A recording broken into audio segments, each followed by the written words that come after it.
Hi everyone, welcome back to another video from Crazy Gamer. Today in this video, I'm going to be guiding you through how to find your user ID in Honkai Star Rail quick and easy.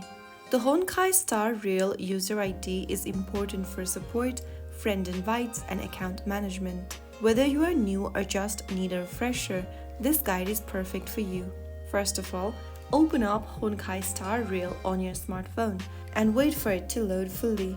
Once you're in the home page, go ahead and tap on the phone icon at the top left corner.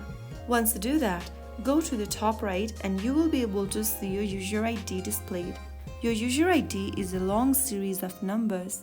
If you tap on that, you will be able to copy your user ID on your clipboard. Note it down carefully for future use like customer support or friend invites. Remember, don't share your user ID publicly if you're concerned about account security. Only share it with trusted parties or official supports. That's how to find your user ID in Honkai Star Rail.